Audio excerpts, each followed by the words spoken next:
directly and saying they're joining. Okay, well, recording has started. So welcome everyone for this discussion. I was looking forward to this discussion particularly, and I'm sure that many people in the audience did too. This is the discussion about grid and transmission, transmission lines. Now as this topic is heating up and many developers, and we see it in our daily practice, that grid becomes bottleneck in many countries. Many countries really simply cannot develop any more projects like Spain, because there is just simply no grid left, grid capacity. So they develop, but they develop, but they're struggling to, those projects never see the light of the day because they struggle to connect them. Yeah, there is just simply no grid capacity left. So of course now everyone is either focusing on battery storage or looking forward for solutions. So now today we did have a discussion about grid and transmission lines earlier, but that was more about global overview and of the current state of grid globally.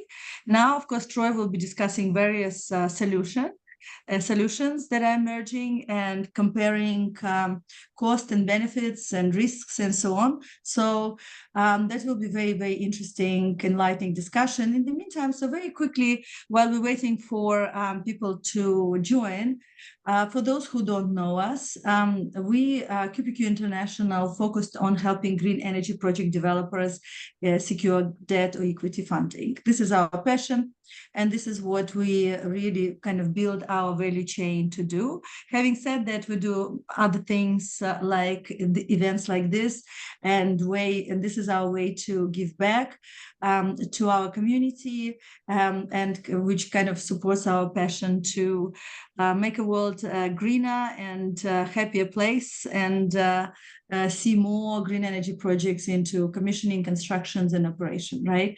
So this webinar series is part of our kind of program, funding accelerator program, where we organize series of discussions, and our focus is very much on practical application.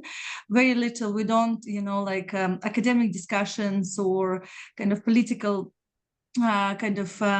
discussions are not part of this. Of course, we do overview legislation and how it's impact practical part of being a developer, really. But otherwise, it's very much peer-to-peer learning, where we make sure that our webinars are very much loaded with information rather than self-promotion and sales. And that's why people keep on coming back to us, because they know that we are committed to really adding value rather than trying to sell you anything here, right? So, and here today we are committed to solve and shed light on this puzzle that everyone is kind of puzzling over is basically grid and transmission lines. So with that, I will not take any more time. Thank you very much for being here once again. Vlad will now cover things that I haven't covered, and some admin questions, some admin issues, right, Vlad? And we'll take it from there. Yes, and thanks again, Troy, for being with us here. I really look forward to your presentation. Just a few little comments and additions to Oksana's introduction. Apart from the usual project finance, where we bring strategic equity partners and raise debt for developers, we also help developers to sell their projects. So we work with a lot of pure play developers. We have very comprehensive referral programs. So if you're not a developer, but you have access to someone else's projects, you can always reach out to us. We would be happy to discuss how we could collaborate. I'll be sharing some useful links where you can submit projects directly through our funding accelerator, or to my, send it to my email directly. I will also upload Troy's presentation and a short overview of QPQ, so you have it handy. In regards to the Q&A, we're going to have a Q&A session in the end once Troy finishes with his presentation. So as we go through the slides, if you have some questions, just post them through Q&A feature that should appear in your navigation panel. I will be summarizing all the questions, and then we'll go through them, as many of them as possible, in the end of the presentation. So yes, I'll upload all the slides once now, and for those who joined a bit later, they probably cannot see that, so I'll upload them once again. So if you see the repetition, don't worry, it's the same kind of material, because Troy have quite a heavy presentation and interesting, so we had to compress it a little bit. Hopefully you'll be able to download it. It's about 250 megabyte, but should be okay. Yes, Oksana, something? And with that, of course, let me quickly introduce Troy. You will be much better to introduce yourself, but very briefly before I kind of usher you to stage. So Trey Helming is a serial entrepreneur with a real passion for cutting edge innovation and solving real problems. You know, having founded 6 companies and exited with multi-billion turnover, now he kind of emerged with this fantastic, interesting solution that he will be covering today. So Troy, thank you very much once again for agreeing to talk to our audience, and please come to the stage. The stage is all yours. Yes. Wonderful. Yeah, thank you so much, Oksana and Vlad. My pleasure being here. Thank you for having me. So yeah, we'll talk about some different solutions to the grid, various challenges that people are experiencing all over the world. Let's see, it looks like host screen is not quite turned on yet. So let me okay, you should be able to share your screen now. I will switch off my video and audio, but I'll be on the background in case if you need anything, and I'll be managing the questions. So once you finish, we'll go through it. But the sharing option has been enabled now. Can you share? Yeah, it's coming up. Wonderful. Yeah. Okay. Good. You seen the full screen, hopefully. All right, good. So thanks, everyone. We're going to talk about underground transmission lines and how I believe that can fix the grid. I guess to add a little more on my background, Oksana gave a lovely introduction. Appreciate that. But yeah, I've been developing solar and wind farms since the 1990s, so roughly 30 years. Also wrote this book, The Clean Power Revolution. Please don't buy it because it'll put you right to sleep.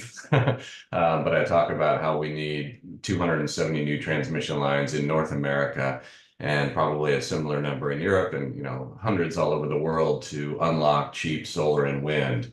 And it just is not happening fast enough. I'm also an elite athlete. I've competed on American Ninja Warrior multiple times. So anyway, staying in good shape helps me fight the clean power revolution a little better. I'll tell you just briefly about EarthGrid. This is not a webinar about EarthGrid, but we do have a technology that is one of many that can help solve this problem. But EarthGrid is a recent winner of the Startup World Cup. Thousands of companies applied, 84 cities around the world. We were the regional champion of the Silicon Valley chapter, and then the 84 champions converged on San Francisco, and we won the whole thing. So won most of the other events that we've entered as well. So pleased about that. All right, so let's dive into it. So the problem that I think all of us want to solve on this call is the grid, right? At least in the USA, the American Society of Civil Engineers rated our infrastructure as C-. And that's not just grid, it's all infrastructure, but clearly a lot of work needs to be done. And oilprice.com says that 20 trillion upgrade is needed to support the energy transition. It's a huge issue, and it's slowing down the acceleration of wind and solar and other renewable projects. So I'm going to ask a question. You don't have to answer it in the Q&A right now, but just kind of be thinking about it. How long do you think it takes on average to build a new transmission line that's overhead, that goes some, pretty decent distance, like a couple hundred kilometers across, multiple states or provinces? How long do you think that might take? Well, it might surprise you, the answer. Maybe some of you have been in the industry long enough to know, but it takes a long, long time. So I'll use the laser pointer here, but I'm not going to read all these to you, obviously. But in the EU, the average is about 15 years. In the UK, also 15 years. In the USA, it can be 14 to 17 years. So basically 15 years is how long it takes to develop, permit, license, and build a new overhead transmission line. And look, folks, we can't wait, right? The power demand for the electrification of everything is enormous, and data centers with AI and everything else, we need, a massive amount of new electricity. So investment needs to double to over 600 billion a year, according to EIA. Infrastructure needs to double by 2050 to meet surging electricity demand. And some are saying now, thanks to the proliferation of AI, that that's still not enough. It might need to triple the grid. And also, you know, the grid, when it's overhead, is vulnerable. You've got, you know, storms, severe weather is happening. So whether it's a tornado or a hurricane, typhoon, ice storms in the wintertime, even traffic accidents and, you know, wildlife like squirrels and animals and things are causing power lines to go out. And so overhead lines are, in my opinion, unreliable. That's infrastructure 1.0, and it's time for our world to move to infrastructure 2.0, in my opinion. And putting power lines underground can obviously you know, help a lot of things. I'll get into that in a little bit. So another problem is time. In the US, and I suspect this is similar in other parts of the world, 80% of solar and wind projects are abandoned or canceled. And that's after, you know, typically 3 years. Used to be, you know, 2 to 3, maybe 4 years to do interconnection studies. And now in some areas, it's taking much longer, you know, 4 to and sometimes 8 years. And after those studies are done, come to find out, oh, sorry, there's just not enough capacity on the lines for your project. So you have to either eliminate it or downsize it, or the interconnection costs are so high that the economics don't work on the project because of the antiquated grid. Nora Mead Brownwell said we need 47,000 miles. I prefer metric. So, you know, roughly 65,000 kilometers of new power lines to meet the energy transition. And in my view, none of those should be overhead. They should all be underground, and lots of reasons why. Here's one of the reasons. Overhead lines are causing fires all over the world. Australia, Canada, the USA, you know, including California, Texas, Colorado, Oregon, parts of Europe. So overhead lines, you know, actually it's pretty rare in Europe because most of Europe's grid is underground, but overhead lines are causing fires and literally killing people in parts of the world. These fires can be, you know, pretty horrible. So according to US utility data, if you put power lines underground, they're 9 times more reliable, with 10 to 15 times fewer truck rolls. You don't have to roll the truck as much if the lines are underground because you don't have to inspect the lines visually as much. You don't have to do the vegetation management to see if, you know, trees and other vegetation is getting in the way. But historically, it's been 7 to 20 times more expensive to put power lines underground rather than overhead. And by the way, it's not just power, right? A lot of times these overhead lines have our communications, our internet, so fiber or coax, whatever the, you know, the systems are in that area. And so if the power lines go, you know, get wiped out because of a tornado or a severe storm or an ice storm or something like that, then often the internet goes out as well. So we definitely want to be putting these things underground. As I already mentioned, the European grid is roughly 80% underground. If I had to ask you to guess North America, how, you know, how bad we are, basically, most of you wouldn't guess that it could be, you know, 5 to 10 times worse than Europe. So clearly a lot of work to do. Unfortunately, this is just a little sidebar. In the US, there's been this kind of perverse incentive for utilities to not put the power lines underground. Why is that? Well, it's because every time there's a storm, they get to, you know, charge overtime and, you know, pay all the other line workers that come from other utilities in the region, and they charge ratepayers to rebuild the system every time there's a storm. They actually make money on it. And so there's a disincentive to bury the lines because they like having that revenue stream. However, it's gotten to the point where most utilities in the US acknowledge now that, hey, look, it's very expensive and our customers can't stand it. There's so much pressure there, and you know, losing money on power going out and some of their big customers, whether it's data centers or factories or whatever, and lost data at a data center is critical. People working from home, so the tide has started to shift of putting the lines underground. So this is a study from the United States Department of Energy, the Lawrence Berkeley National Lab. It's available online, but this shows grid congestion and the value of having transmission lines put in, new lines. So for example, from Phoenix to Odessa, Texas, if you had a line between those 2 points, for every megawatt hour that could flow through that line, you would earn $61 just solving grid congestion. And it shows, similar values across various parts of the US grid. There's, I'm sure, similar studies that have been done in all other, many other parts of the world, hopefully all other parts of the world. I believe that it's time for us to start thinking seriously about a global supergrid where we could move large quantities of solar and wind and other clean energy across multiple time zones. And with a global supergrid, the need for energy storage diminishes if you have a strong enough grid, right? Because it's always windy somewhere and it's always sunny somewhere.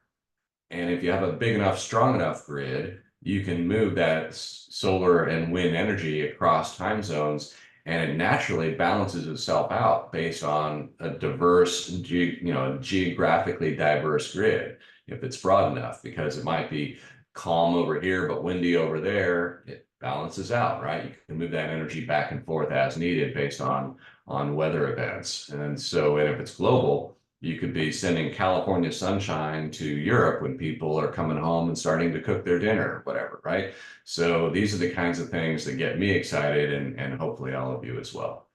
So why is this important now?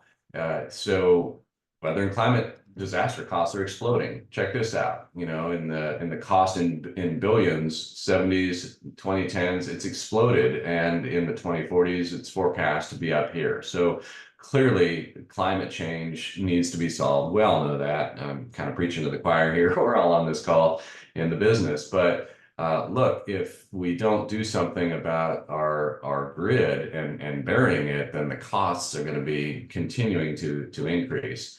Obviously, I've already talked about this, but the demand for energy from data centers, AI, solar, wind need upgrades, and so forth, and the electrification of everything, not just our vehicles, but also heating.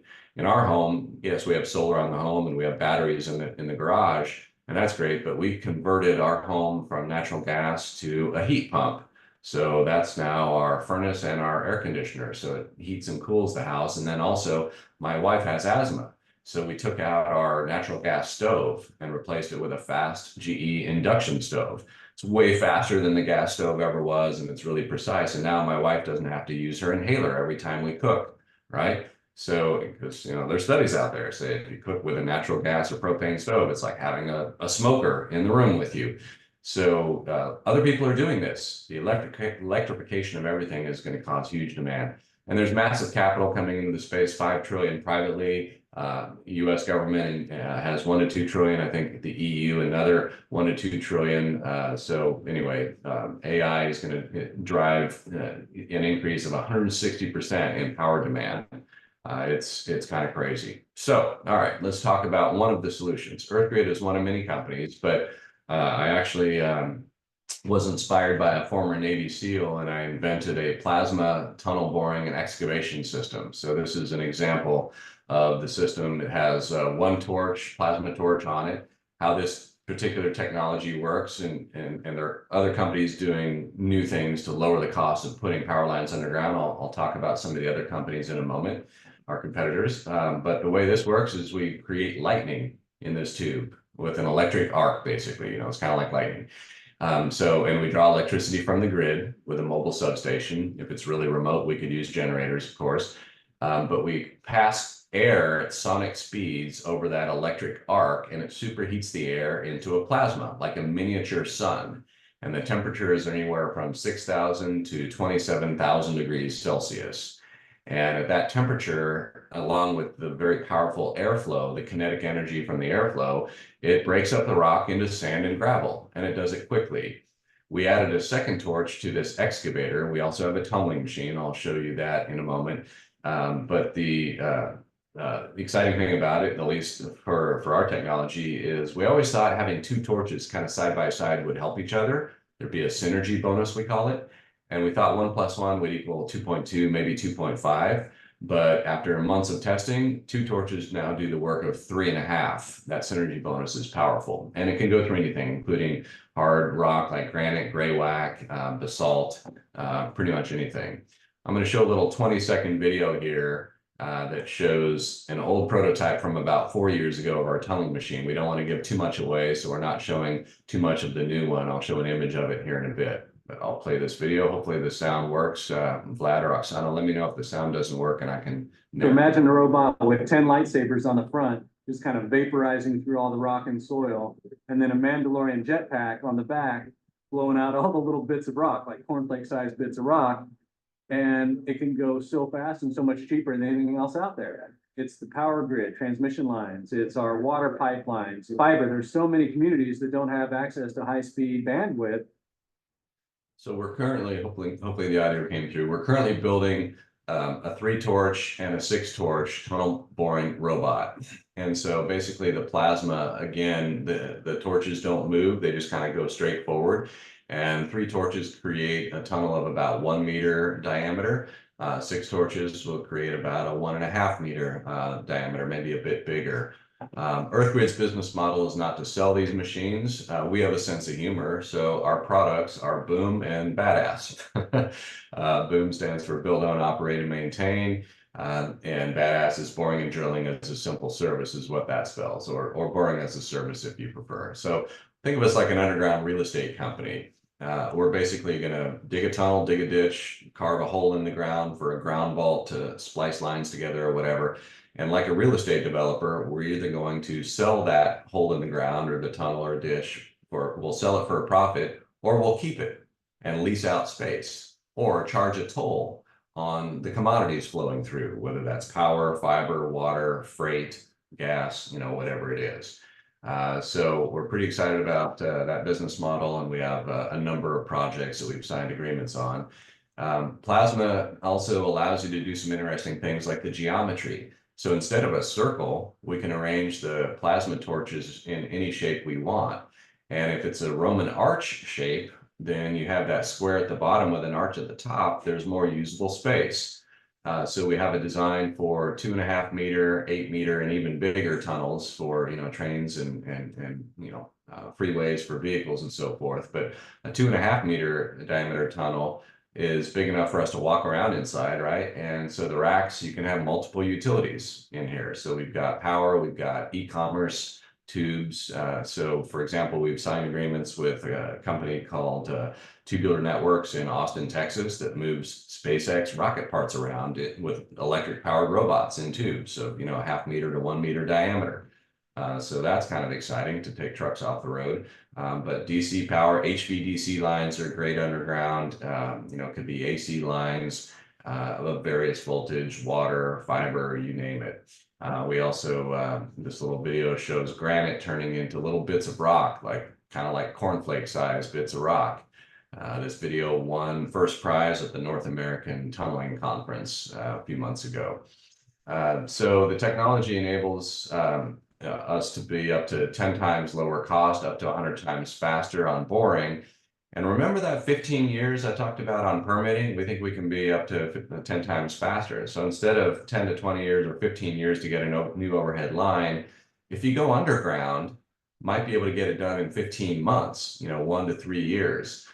And depends on the jurisdiction, of course, but going underground, if you follow the public roadways, because, think about it, if you're underground, you can bend the cable based on the size of the cable and so forth. You can potentially bend it, put an elbow in, or bend it and stay within, take a 90-degree turn and stay within the right of way of the highway or the road that you're underneath. And maybe you're, 10 or 20 meters beneath the road in the bedrock, well below the spaghetti of all the other things that might be there. And maybe it's a big enough tunnel, like I said earlier, maybe 2.5 meters, 1 to 2.5 meters. There's enough airspace for airflow for heat dissipation.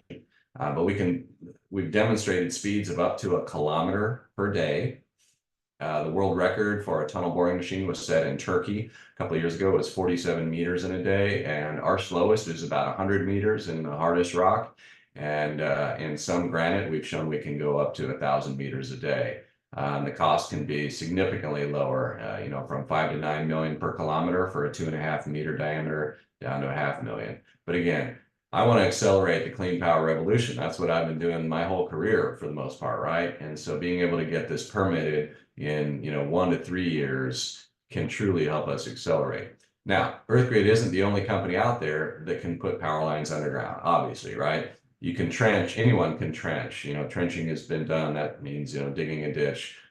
You could put HVDC lines in a trench, and there's other technologies, and I'll show you examples of some of them.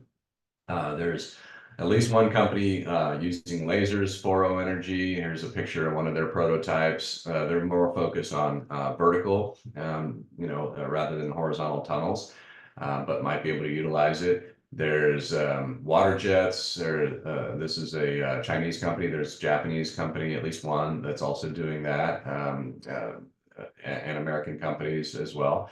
There's hypersonic. There's a variety of companies doing that. Hyperscience Corp, Hypertunnels, they're now out of business, I understand, a UK company. So there's other technologies out there that are lowering the cost of putting things underground, even in hard rock. Hyperscience basically uses high velocity projectiles that they shoot into the rock that helps to break it up. So, you know, whether it's EarthGrid or one of the other companies out there, there are options to lower the cost of putting our power lines underground, even if it costs a little more. In our case, it's about the same cost, you know, to put a transmission line underground as overhead now. It used to be 7 to 10 or 20 times more expensive. With our technology, it's about the same price. So if you can do it way faster, why not, right? Other companies, it might be similar, it might be a little more expensive, and that might be okay, right? To get the power line in faster to serve your customers and to get that solar and wind out onto the grid, it might be worth it to pay a little bit more. Here's a little test tunnel, 2.5 meter tunnel we completed. We did this with just one plasma torch a while back, and it took us about 30 hours to carve this out with one torch kind of moving around. Now we have 8 torches and we're ordering more. So with 8, we just go right through without having to move them around. It's way faster. It's much better than 8 times faster. It's more like 16 to 22 times faster. Here's another little video. Some people often ask, you know, hey, what's it like when the spoils come out? What do they look like? You kind of see here on the ground the sand and gravel of what you're seeing. This is a granite boulder that splits in two after 3 minutes, and after another 7 or 8 minutes, it just disintegrates into sand and gravel. And by the way, we use an off-the-shelf mining vacuum to remove the spoils from the tunnel. I'm wrapping up here, second to last slide, but you may have seen it if you looked up EarthGrid, but we made a public announcement that was a pretty big deal. We signed a joint venture with Enertech, which is an entity of the Kuwait Investment Authority, and they have committed $18 billion in this joint venture to build this network of tunnels across North America. And this is phase 1 and phase 2. Phase 3 includes projects in Canada and Europe. Now, we aren't announcing those publicly yet because we're starting with phases 1 and 2, but this is very exciting. This is a super grid across North America that will, for the first time ever, allow huge quantities of renewable energy, or any kind of energy really, to move across 4 time zones. The United States grid is broken up into 3 grids: the Eastern grid, the Western grid, and Texas, because Texas might want to succeed from the nation at any moment, right? So they can't have their grid tied too closely. Joke there, sort of. Anyway, so this would enable 500 gigawatts of new renewables to be added to the North American grid. And so we're very excited to announce this, and this will be, you know, over the next 6 to 10 years. And we'd love to do the same thing in Europe with the Kuwaitis and with other partners. And we're looking to form other joint ventures with renewable energy developers and with customers, you know, data centers, hyperscalers, that type of thing. And we're talking to many of those types of companies now. But I believe the world is ready for a global super grid, and we're looking to form partnerships with lots of companies to make that happen. So that's it. This is World Changing Tech. Help us change the world. I think we can probably start taking some questions now, if any have come in. I will turn off my laser pointer and let this video play here. I'll leave the audio off so we can start answering questions. Looks like we have some questions. Do you want to play the video first and then we'll go through the questions? So what do you prefer? Yeah, okay, sure. I'll just let it play. I've got the audio off. I'll turn it back on.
All right, I'll let that kind of wrap up here, but looks like, Vlad, if you don't mind, I'll just read the questions and answer them. Yeah, sure. I just wanted to let everyone know that, well, first of all, thank you, Troy. Really interesting and really useful invention. As considering the current situation of the grid, we definitely need to embrace it and push it forward and start adopting it as much as possible, not only in specific countries, which are lagging with underground power lines, but all around the world. So Troy's presentation is available for you guys to download through the chat option, along with other useful links that I mentioned. So Troy, if you want, I'll read the questions out to you, and then you can answer them. Yeah.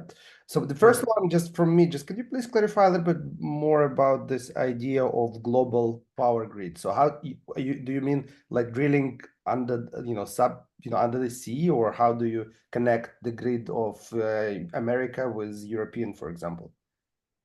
Yeah, so we actually are talking to a funding party that is pretty excited about doing this using our technology. So we haven't, finalized things yet, but the idea is we've mapped out a route that would go from basically the kind of main 2 or 3 main substations in the northeastern part of North America, so Canada and like New York, Boston area, and go up to northeastern Canada, and then go under the Atlantic Ocean to Greenland, then Iceland, the Faroe Islands, the UK, and then over to the mainland. The longest run there is about 200 kilometers between any of those runs. And depending on the voltage, I know this is one of our questions, but depending on the voltage of our power delivery system to power our machine, which by the way needs about 3 megawatts, well, actually about 2.5 megawatts for 1 meter diameter, and about 6 megawatts for a 2.5 meter diameter, 6 or 8. And so we can go up to 200 kilometers, but we would actually only need to go half that, because we would have 2 machines, one going on either end to connect. And boring at 1 kilometer per day, depending on how many machines we have, we could complete that project in 18 to 24 months. And would that mean that you would have to drill a subsea surface, so under Correct. Huh? Okay. Correct. Yeah, we would be probably 500 meters beneath the floor of the sea in the hard basalt that's under the seafloor. All right, that would probably answer one of the questions that came from the audience. So let's go one by one. So first came from Brian. So how far can device bore underground without above ground access? Any possibility of making turns underground with device? Yeah. So again, depends on voltage. If we're pulling power from the grid at say 12 kV, we can go about 20 kilometers. If it's 34.5 kV, you just do the math. But at 69 kV, I believe it's 200 kilometers that we can go in terms of delivering power downhole. The mining vacuum can pull the debris out about 8 kilometers at a time. So we might have to carve out little caves and have multiple stations to put equipment in, to bring all the material out. You already answering second with next question, yeah, but let me read it out because I don't think everyone can see it. So it's in terms of lengths that VEC can clear out of the bored hole, which is the governing factor, the boring machine or the VEC. Yeah, that's right. And I didn't answer the turn question. I'll get to that. But on the spoils removal, it's The rock turns in, it'll either vaporize, it will melt if there's silica in the rock. And we have what we call our cooling squid that blows cold air on the lava as our vacuum's vacuuming it up. And so it turns the lava into silica sand. The third option is spallation, which means it turns into like bits of rock, sand and gravel. The vacuum can remove all of those things. It's a very powerful mining vacuum. And by the way, the spoils are dry. We don't use chemicals or drilling mud or lubricants or anything like that. Whereas other technologies use those and they have to dispose of the toxic wastewater. We don't have any of that. And so our spoils are dry and we can sell the sand for concrete manufacturing and get, 20, 30, up to $80 a ton for the sand, and we can sell the gravel for road base. On the turning question here, I'll pull up, I think I'm still sharing my screen, so I will pull up another, our appendix here, but here's kind of the laydown area, about 3,500 square feet. So whatever that is in meters, my apologies. But the turning radius for a 2.7 meter diameter tunnel, we can actually take a 90-degree turn and stay within the right of way of a typical 2-lane road. So it's very flexible in terms of its turning radius, because we're non-contact, right? We're not pushing against the rock. We're using it's energetic drilling, using energy, and so we can just turn. It's mounted on little tractor kind of treads like this. Great. When boring a pipeline, there would need to be vert shafts to surface for various reasons, substations, maintenance shafts. Is the same technology used for the vertical shafts? Yeah, great question. It can be, or we can use conventional. If the vertical shaft is mostly dirt, then, at our temperature, all the organics in the dirt just vaporize. So yes, we've tested in dirt and it works, or it can be conventional either way. But the answer is yes, we're going to want vertical shafts because most of our projects have power and fiber. And so for fiber, we want to come up pretty frequently to be able to serve the local communities along the way with fiber. So there will be a number of vertical access shafts, yes. Great. So there is a long question comment. Let me read it out. Good points on the perverse incentives on utilities and recognizing the cost prohibitive nature of undergrounding. But as you know, the biggest play will be in charging the grid controlled by largely monopolistic utilities regulated by state utility commissions that only adopt innovation that allows them to get a return through customer rates. So even if you can build it less costly and faster, what are you doing to convince regulators to force such adoption? Right. Yeah, it's a good question. Some utilities may be resistant to this effort, whether it's EarthGrid or other companies that are helping to bury power lines. But as I mentioned, the tide is starting to turn. So we're actually talking to over 30 utilities in the US and a handful of utilities in Europe that are exploring our technology. Utilities are very conservative. Nobody wants to be first. They want to be 21st. And so we're working, though, with a few utilities that are willing to kind of, roll the dice, gamble with us or whatever. And they're looking at a variety of pilot projects with us, some on the West Coast, some on the East Coast. Once we do a few of those pilot projects, utilities are going to realize, hey, this works. It's faster, it's saving money, and it'll slowly start to adopt more quickly. As that happens, at the same time, state regulators will see that, and we'll see the evidence. Like we completed our first project in California. It's not easy to get anything permitted in California. So we feel like if we can get our technology permitted here, we can do it anywhere, pretty much anywhere in the world, right? And so that helps, and it had to be approved by the California Public Utilities Commission, the CPUC for short. And so that now means some of the regulators in California and some other states are seeing this, and they're keeping an eye on it, right? And eventually, as we get more traction and other companies get more traction burying power lines, the regulators will start to insist on utilities burying their power lines to make the grid more reliable. Great. It's a question from Alonso. What is the voltage considered for the US supergrid? What capacity in gigawatt? Yeah, we're looking at a variety of different HVDC systems. As I think a lot of you know, HVDC is everyone's trying to do it, and so we've got you know, a long waiting list for some of the technologies, but they range anywhere from you know, like I think the lowest is 380 volts, kilovolts, excuse me, 500 kilovolts, kind of in that end, and the highest I've seen in China is 1500 kilovolts. So there's a variety of systems. We're talking to all the major suppliers and taking a look at it, but it'll most likely be you know, probably in the middle of that range somewhere, probably in the 700 or 800,000 volts, you know, 700 or 800 kV. And so we're working on that design right now. The other thing we're looking at are superconductors. The companies that manufacture superconductors are selling everything they can make to the nuclear cold fusion type folks. But many of them are saying, hey, we want to ramp up our capacity and start selling them for transmission lines. In that case, it's, you know, either negligible voltage or low voltage. There's an off-the-shelf superconductor cable made by Nexans, based in France, that is around 49 kV. So it's a combination of copper and superconductors, but that cable can carry a gigawatt of capacity. Most HVDC lines can carry anywhere from 1 to 2.5 gigawatts. And our plan is to have at least 3 to 6 circuits per tunnel.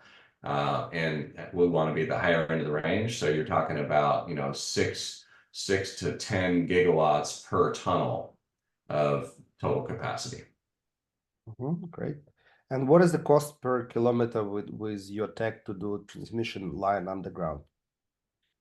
Yeah, well, it depends on the transmission line, but just the tunnel itself for a 2.5 meter diameter, it's about $500,000 US per kilometer, and that's a lined tunnel, a concrete lined tunnel.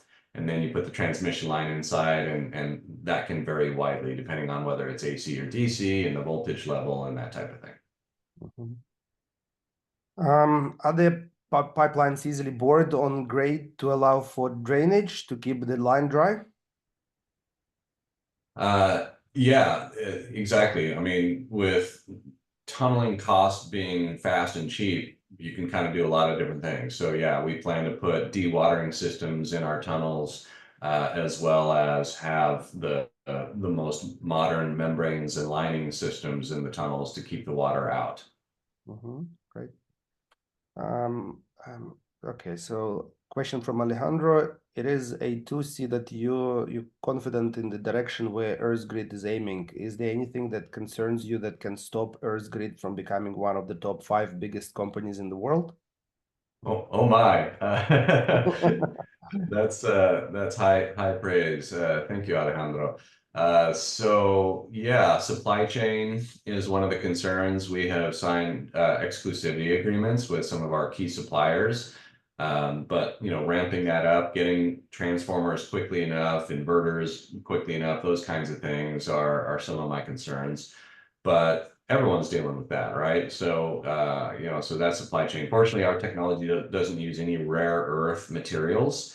It's all pretty standard, you know, it's copper, stainless steel, and some tungsten, which, you know, isn't necessarily a rare earth. It's more rare, I guess, than zinc and copper. But anyway, and then access to capital and then regulatory. But so far, the regulators we've been talking to, including even politicians, have been supportive because I think everyone can agree, regardless of political affiliation, we can all agree on infrastructure needs to be improved. This is something that can bring all political parties together, in my opinion. Right.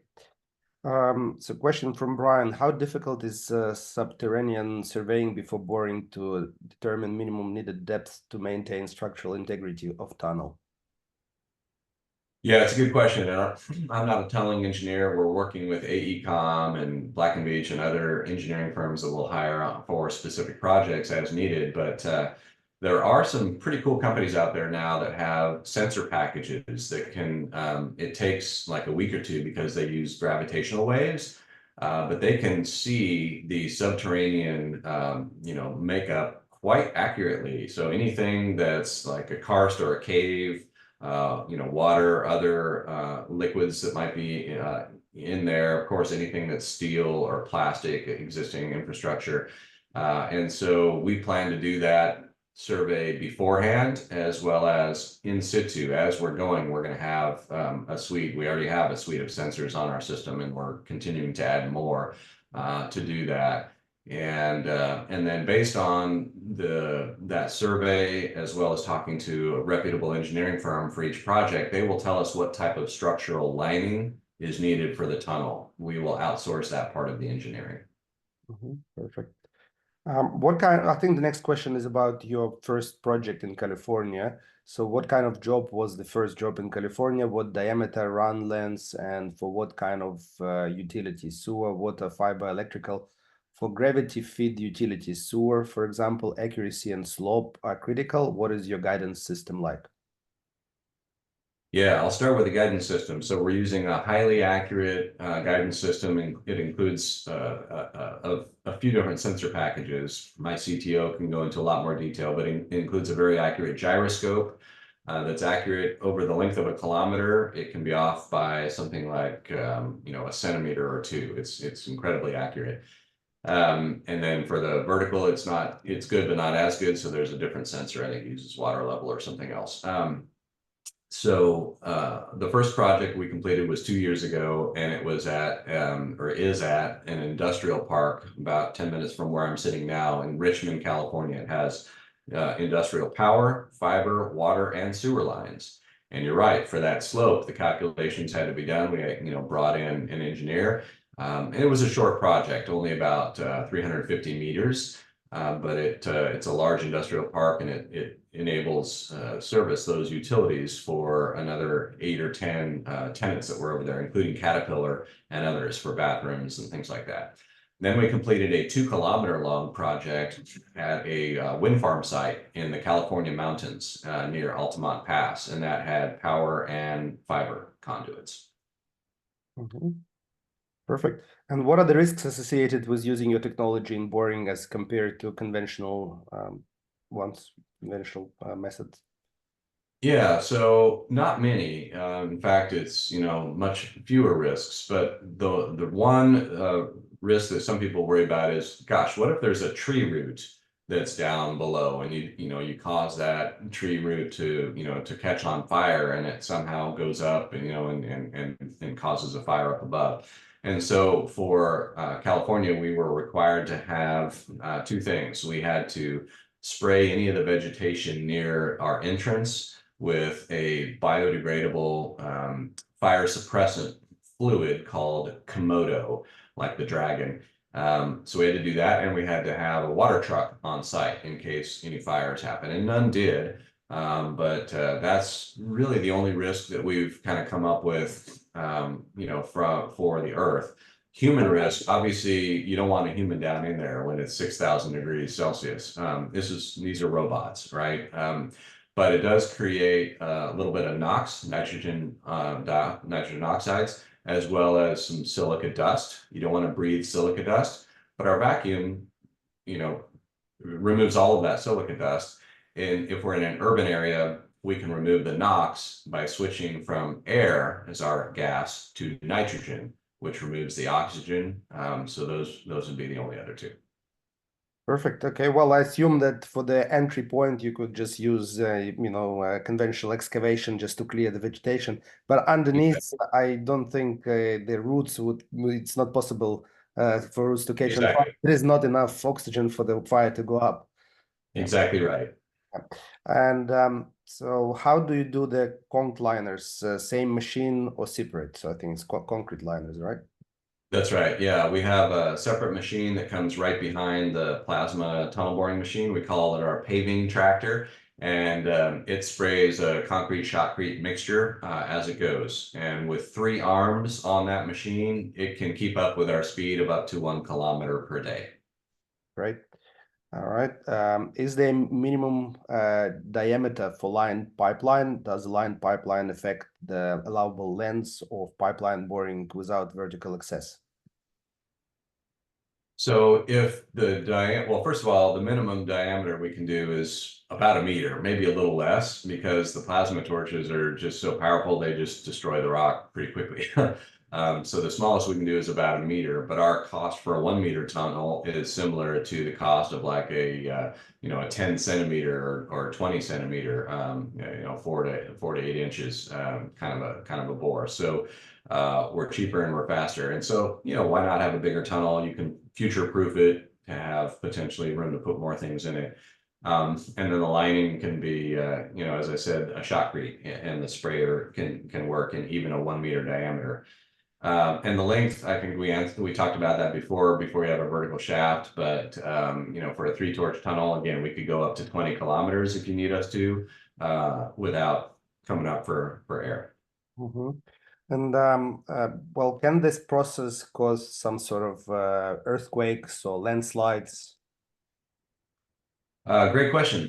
No, we don't believe so. And the main reason why is because we are non-contact. Unlike a tunnel boring machine, which slowly rotates, against the earth and causes lots and lots of vibration, and unlike fracking, which is, high pressure fluids, we're non-contact. And so no vibration, nobody's even going to know we're there.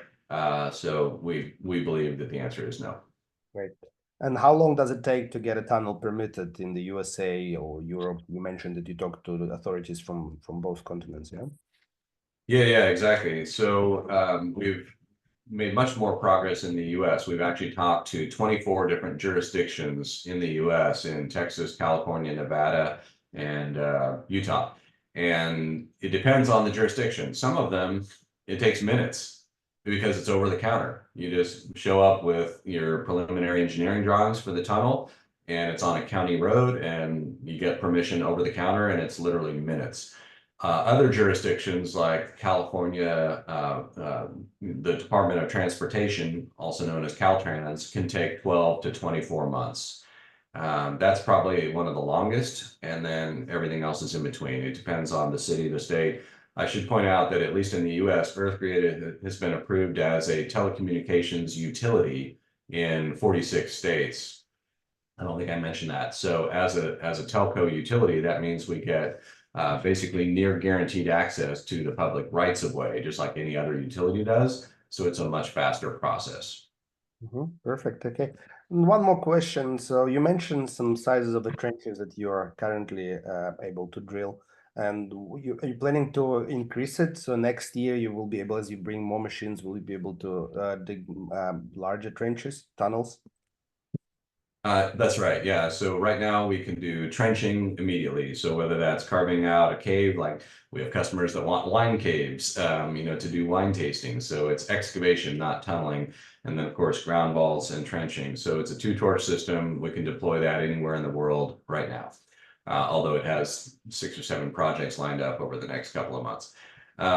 The tunneling, we're building 2 machines, and so we'll be able to do 1 to 1.5, maybe 2 meter diameter with those machines by next spring.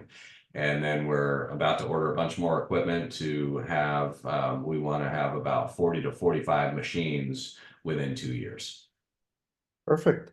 Well, I think that's we'll stop here, and I think it's a lot of information to absorb, but I think it's definitely, as I mentioned, useful and interesting to our audience and to wider energy transition community.